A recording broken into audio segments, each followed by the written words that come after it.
先就同佢嘅弟子講：哇！我哋喺度咁耐時間咧，都係時候咧，我要離開佢第二個地方啦。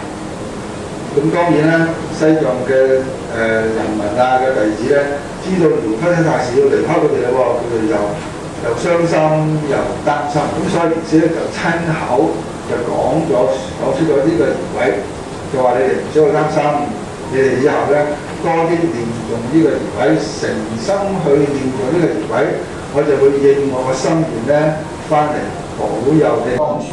左手執持珍寶濟寶盒，寶盒之外盛滿現金樂。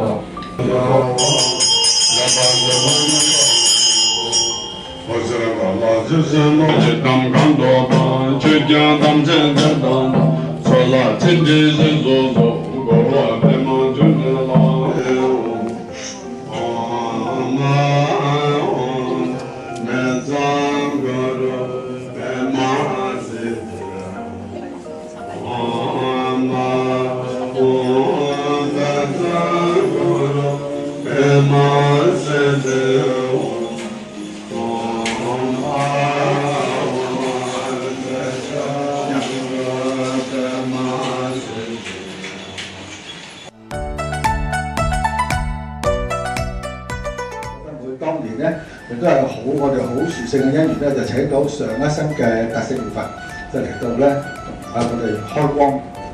咁啊嗰陣時咧，到而家咧發展到今時今日喺法治基呢個地方啦，咁啊30幾年啦。所以我哋每年咧都係逢新15咧就慶祝生日嘅。點解要搞個分會咧？咁可能在座或者有啲部分人都未必太清楚嘅。咁我近年咧就做咗一個動作。就將我哋慈航會嗰個年報咧，就分咗2本，有冇留意啊？一本咧就係慈航寺，一本咧就係慈航會。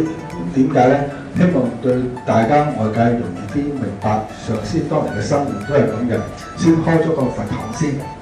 咁然之後咧就搞一個註冊嘅慈善組織，就香港都係叫做國際人民佛教慈航會啦。咁香港係總會啦，當時都未有分會咧。咁點解咧？好多人會覺得佢念佛就開佛堂啦，點解又搞個慈善組織又咁多嘢咧？所以當年嘅諗法就係、我哋而家咧，即係講翻都係幾十年前啦，其實同佛祖釋迦牟尼世尊2500幾年前咧，個時代已經變遷咗好多啦。咁為咗方便有效率啲去推動去弘法咧，咁咧就覺得係要用啲入世啲嘅方法，所以就喺政府註冊一個慈善組織。個目的係咩咧？希望有系統啲咁樣去組織啲弟子，除咗念佛之外咧，更加重要，希望組織我哋咧去實際做嗰啲嘢。念佛係講慈悲、講關懷，咁就唔好得把口講，咁咧就要去參與社會、去服務社會。所以有個慈善組織係做慈善嘅，不過同其他嘅慈善組織有咩唔同咧？其實大家可能都係做類似嘅嘢，不過我哋因為飛咗全嗰層上師嘅門下。首先叫我哋做咩咧？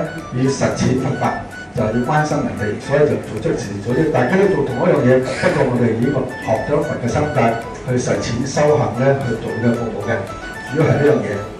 咁所以嗰陣時到而家有幾十年啦，咁所以個慈善組織主要咧其實咧就係我哋弘法念經之外咧，要去實踐修行咧，要去關心人哋做嗰啲嘢啦。咁同埋咧，其實我覺得亦都有一個好重要嘅。個意義係咩咧？唔係淨係話去幫人關心人哋，其實係我哋修行緊我哋自己嘅。我哋自己講就講到天花龍鳳啦，但係真係要出手出錢出嚟嘅時間，能唔能夠做得出咧？咁呢個其實咧就係考緊我哋自己嘅。呢個上次嘅心願希望就係咁樣。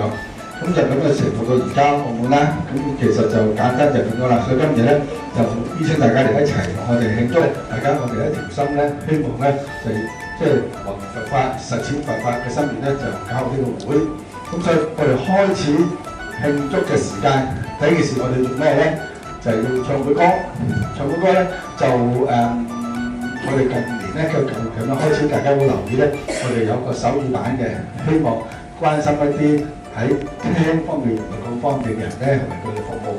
咁亦都有咧，今日亦都我哋有一位係咁多年嚟，我哋講有第一位我哋嘅法門，第一位係聽障人士嘅弟子嘅，咁咧就你先行出少少去睇到我哋唱會歌好嘛？呢個亦都係多師兄個歌嚟嘅，咁佢係最近呢期歸依嘅聽眾人士嚟嘅，咁希望我哋實踐佛法咧，要用盡我哋嘅方法做，好嘛？咁大家識唱嘅就唱，唔識唱聽，一齊我哋以唱會歌嚟開始我哋嘅慶祝活動，好嘛？前行會買香錢，敬禮三寶復孝聖義，同力中發。不必畏懼，道世救民之道退轉，千秋不變。就祝大家新春快樂嚇，咁啊法門興旺，人都好啦，大家都好啦嚇。多謝師傅，多謝師傅，係唔該。喂，咁多位師兄，你好，師兄。Hello。今晚團圓就食湯圓啊！我生蛋糕啊！會啊，食蛋糕啊！慈航會精神，服務你社群。地中慈航會，會務興隆，法門興旺，生日快樂！